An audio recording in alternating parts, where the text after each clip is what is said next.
Hi friends, 69,000 शिक्षक भर्ती में एक बार फिर से आपका स्वागत है। और एमआरसी की कॉज लिस्ट जारी हो चुकी है और सुनवाई की तिथि भी घोषित हो चुकी है। वो वीडियो के अंत तक बने रहिए, सभी मुद्दों के बारे में चर्चा करनी है। और 37,339 पदों पर मॉडिफिकेशन के लिए सरकार ने आगे के लिए रणनीति तय कर ली है। इसके लिए तो 69,000 शिक्षक भर्ती में मोस्ट चीज़ें देखने के लिए मिलेंगी।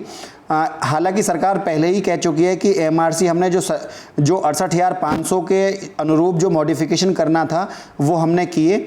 यहाँ पर सरकार ने अपने अनुरूप चली है, लेकिन जो एनआईसी के सॉफ्टवेयर थ्रू जो काउंसलिंग हुई थी, कुछ अभ्यर्थियों को उसको लेकर आपत्ति थी कि जो एमआरसी जो रूल है उसको सही तरीके से लागू नहीं किया गया। लेकिन सरकार ने भी यहाँ पहले ही बता दिया है कि यदि किसी को आपत्ति है तो न्यायालय का दरवाज़ा खुला हुआ है।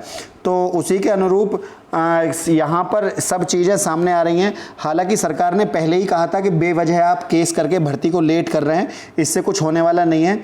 हमने आपके हित के लिए ही इन चीज़ों को लागू किया था, क्योंकि पिछली बार 68,500 वाली भर्ती में क्या हुआ था कि कुछ लोगों को जो ओबीसी एससी के छात्र थे उनको वो नहीं मिला था जिला अपना, तो जिनको अपना होम डिस्ट्रिक्ट नहीं मिला था उन्होंने आपत्ति दाखिल करी थी। इसके तहत एमआरसी रूल को लागू किया गया।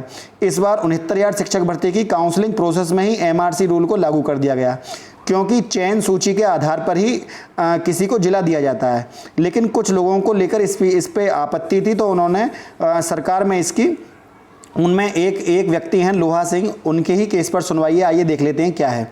तो कोर्ट नंबर 16 जस्टिस राजन रॉय इसकी सुनवाई करेंगे, जस्टिस राजन रॉय। और ये सुनवाई आपकी 16 तारीख को होनी है, 16 को, और 16 तारीख की ये सुनवाई है। और इसमें लोहा सिंह, देखिए पॉइंट नंबर 4 जरा नोट करिए इसको। और ये 11 तारीख को इस पर रिट पड़ी थी, 11 तारीख को इसमें पिटीशन फाइल की गई थी। और लोहा सिंह पटेल एंड अदर्स, लोहा सिंह पटेल की इस पर basic and secretariat basic education, ये आप देख रहे होंगे। तो 69,000 शिक्षक भर्ती में अगली जो सुनवाई है वो एमआरसी की है और 16 को है, क्योंकि अब जो न्यायालय है वो लगभग 18 या 19 के बाद, 18 के बाद न्यायालय बंद हो जाएगा, उसकी पूरी संभावना है बंद होने की।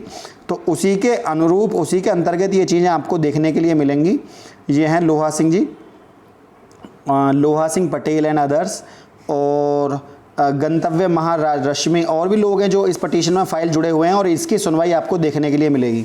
तो एक नई सुनवाई, लेकिन 69,000 शिक्षक भर्ती में यहाँ पर सरकार एक मॉडिफिकेशन करना चाह रही है, क्योंकि जो शिक्षा मित्रों ने सुप्रीम कोर्ट में इस पर रोक लगवा दी थी 37,339 पदों पर, क्योंकि जो 40-45 पर शिक्षा मित्र पास हैं, वो 40-45 पर जो शिक्षा मित्र पास हैं वो पास लगभग 45,000 बताए जा रहे हैं।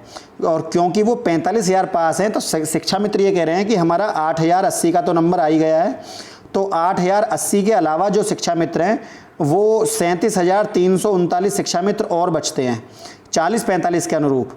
तो एक ही भर्ती में दो मानक अपनाए जा रहे हैं। आप समझ सकते हैं कि 69,000 शिक्षक भर्ती में आधे बच्चे जो शिक्षा मित्र हैं वो तो 40-45 पर अपनी कट ऑफ की मांग कर रहे हैं, और जो आधे बच्चे हैं वो 60-65 पर कट ऑफ लिस्ट की मांग कर रहे हैं। तो यहाँ पर दो लिस्ट, अलग अलग लिस्ट बनाई गई हैं। अब इसको लेकर सुप्रीम कोर्ट में भी सुनवाई थी। अब उसकी सुनवाई 14 जुलाई को होनी है, तो 14 जुलाई को पता लग पाएगा इसमें क्या होगा। लेकिन सरकार मॉडिफिकेशन करने के लिए ऐसा कहा जा रहा है कि सरकार इसमें मॉडिफाइड करवाएगी। अन्यथा एक नियम ये है कि सरकार यहाँ पर जो 37, क्योंकि जो माननीय सुप्रीम कोर्ट का निर्णय था पिछली बार, उसमें यह कहा गया था कि आपको 6 मंथ में, विदिन 6 मंथ आपको 1,37,000 पदों पर भर्ती करनी है। अब 1,37,500 में से 68,500 भर्ती पिछली बार निकल चुकी है, जिसमें से 22,000 पद अभी खाली हैं। अब माननीय न्यायालय के अनुरूप यदि इसमें 22,000 पद खाली हैं, तो उन 22,000 पदों में अब 69,000 भर्ती और निकली है। तो ये लगभग 91,000 के समथिंग बैठते हैं। तो यहाँ पर सरकार चाहे तो सुप्रीम कोर्ट से इन सभी पदों को एक साथ भर सकती है, लेकिन जो बीटीसी लीगल टीम है वो अपने अनुरूप कार्य कर रही है, जो बीएड लीगल टीम है वो भी अपने अनुरूप हालांकि अच्छा काम कर रहे हैं, पहले केस को भी जिता कर लाए हैं, लेकिन कहीं ना कहीं दो चीज़ें ऐसी हैं कि इन सीटों को जुड़वाने का यदि प्रयास किया जाए तो क्योंकि बीटीसी अभ्यर्थियों के नंबर अच्छे हैं, यदि 37,339 पदों को छोड़ भी दिया जाए तो उसमें जो हाई मेरिटोरियस कैंडिडेट हैं वो कहीं ना कहीं सरकार से मॉडिफिकेशन कराकर अपना सिलेक्शन सुनिश्चित करवाना चाह रहे हैं। तो और उनमें से कुछ छात्र ऐसे भी हैं जो कमेंट बॉक्स में आकर कह रहे हैं कि सर ये इतना ही सही है, पहले हमको नौकरी मिल जाए, बाद में जो चलता रहे चलता है। तो ये चीज़ें गलत हैं। इतना स्वार्थी, इतना स्वावलंबी किसी व्यक्ति को नहीं होना चाहिए, ये चीज़ें गलत हैं। तो यहाँ पर बस एक काम होना चाहिए, क्योंकि माननीय कोर्ट का ये निर्णय था कि 2 लगातार भर्तियों में इन पदों को भरा जाए और शिक्षा मित्रों को उसमें भाग दिया जाए। तो माननीय न्यायालय के आदेश पर ही जो पिछली भर्ती की 22,000 सीटें बच रही हैं वो, और जो 69,000 सीटें बच रही हैं ये, तो लगभग ये आपकी 91,000 समथिंग वैकेंसी बैठती हैं। 91,000 में जो बॉर्डर लाइन पर बच्चा है वो लगभग सभी भर्ती हो जाएंगे।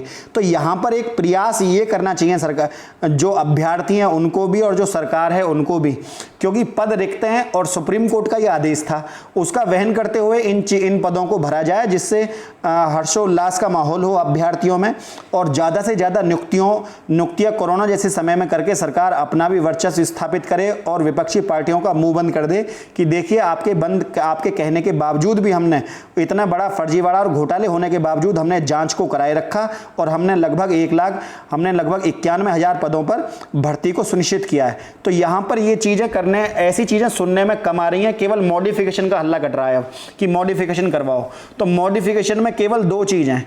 आपको पता होना चाहिए, यदि कोई भी व्यक्ति मॉडिफिकेशन के लिए जाता है सुप्रीम कोर्ट में, तो यहाँ पर 2 रास्ते खुलते हैं। या तो ये कहा जाएगा क्योंकि सुप्रीम कोर्ट अपने निर्णय को क्यों चेंज करेगी, तो यहाँ पर सरकार से यही कहा जाएगा कि आप 37,339 पदों को छोड़ दो और बाकी आप भर लो, हमने कब मना किया है।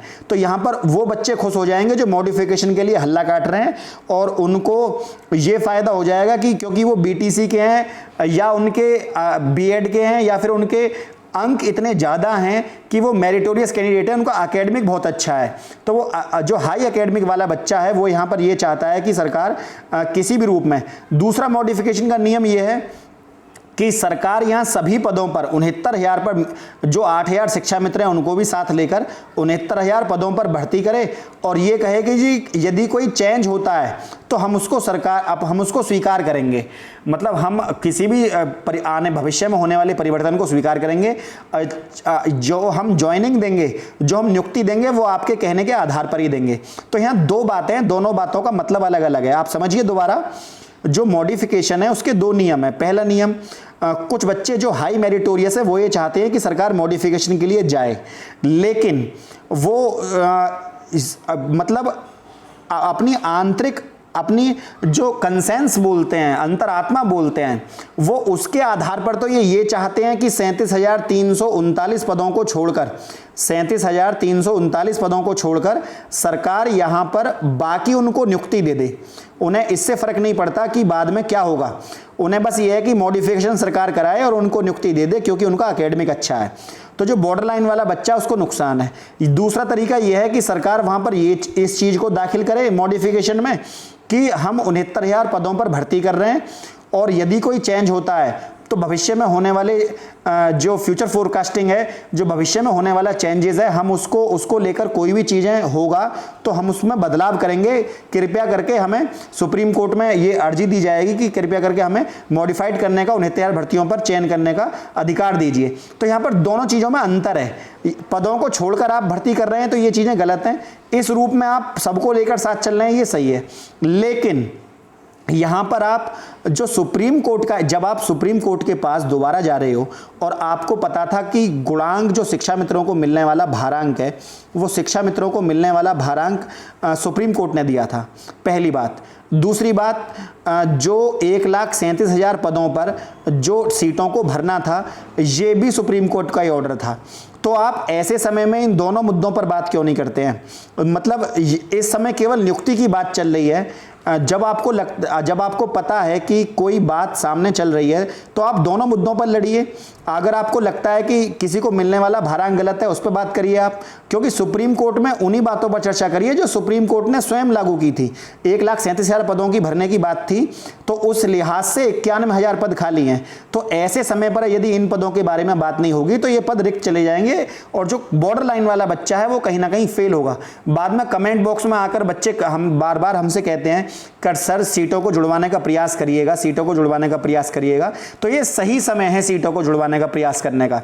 तो जो भी व्यक्ति इस लीगल टीम से या किसी से जुड़ा हुआ है और वो मेरी वीडियो को देख रहा है, तो कृपया करके वो सबको साथ लेकर चलने का यहाँ पर काम करे, क्योंकि जब आप दूसरों के बारे में सोचते हैं, इस पर आपके बारे में सोचते हैं।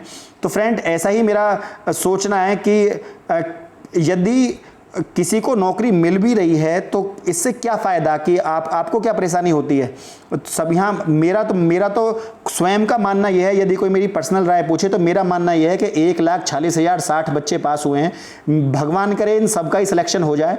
और गवर्नमेंट के पास RT के माध्यम से पता लगा था कि 1,92,000 पद खाली हैं, तो 1,92,000 में से इन 40,000 में से 26,000 बेईमान निकाल दो जो फर्जी तरीके से भर्ती हुए थे, या किसी भी तरीके से लगभग 1,20,000 बच्चे बचेंगे। 1,92,000 में से आप 1,20,000 बच्चों को आप भर्ती करिए और 70,000 आप नया बैच जो आ रहा है 2017 वाला, 70,000 वैकेंसी आप उनके लिए वैकेंट रखिए।